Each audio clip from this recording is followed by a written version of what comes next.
ঠিক রাত 8টায় শুরু করছে দুয়ারের রিপোর্টার। শুরুতেই নজর রাখতে হচ্ছে আগামীকাল সুপ্রিম কোর্টে আরজিকর মামলার যে শুনানি হওয়ার কথা ছিল সেই শুনানি হচ্ছে না। কাল সুপ্রিম কোর্টে আরজিকর মামলার শুনানি হচ্ছে না। এই মুহূর্তের অত্যন্ত গুরুত্বপূর্ণ খবর। এ বিষয়ে বিস্তারিত জানবো। সরাসরি রয়েছে আমাদের সঙ্গে প্রতিনিধি মৈত্রী। কেন হচ্ছে না শুনানি আগামীকাল?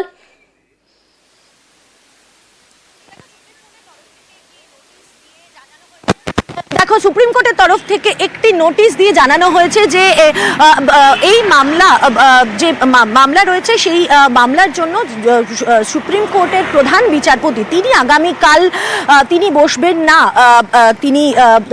তিনি অনুপস্থিত থাকবেন এবং সেই কারণে জাস্টিস পারজিওয়ালা এবং মনোজ মিশ্রার এবং প্রধান বিচারপতি শীর্ষক যে বেঞ্চ রয়েছে সেই বেঞ্চ বসবেন, অর্থাৎ সেই বেঞ্চ কাজ করবে না। এবং সেই পরিস্থিতিতে দাঁড়িয়ে নোটিশে যেটা উল্লেখ করা রয়েছে, আমি একবার সেটা পড়ে দেবো আমাদের দর্শকদের জন্য। Supreme Court of India notice জারি করে তারা জানিয়েছে যে honourable chief justice of India will not be holding the court on 5/9/2024 Thursday. Hence, sitting of Chief Justice's court comprising Honorable Chief Justice, Honorable Justice J.B. Parjiwala and Honorable Mr. Justice Manoj Mishra stands cancel. অর্থাৎ এই যে bench সেটি cancel, অর্থাৎ বাতিল হচ্ছে যেহেতু প্রধান বিচারপতি উপস্থিত থাকবেন না।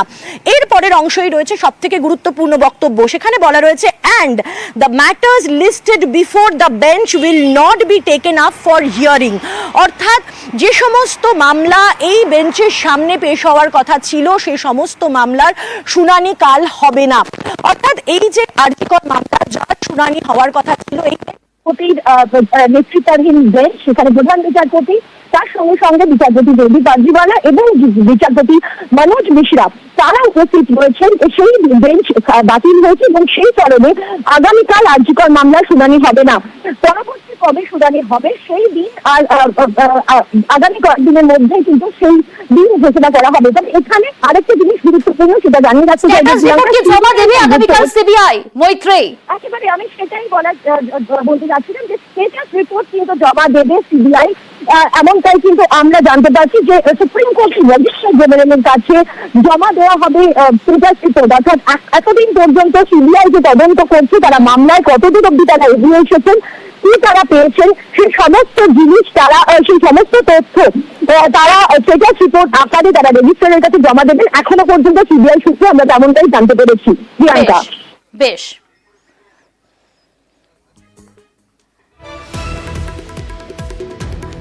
প্রধান বিচারপতি না থাকলে স্বাভাবিকভাবে যিনি ফার্স্ট হিয়ারিং নিয়েছেন তিনি পরবর্তী বিষয়গুলো শোনেন।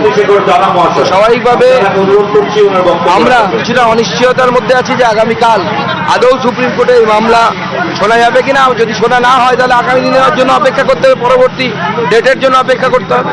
আর তো কিছু করার নেই আমাদের।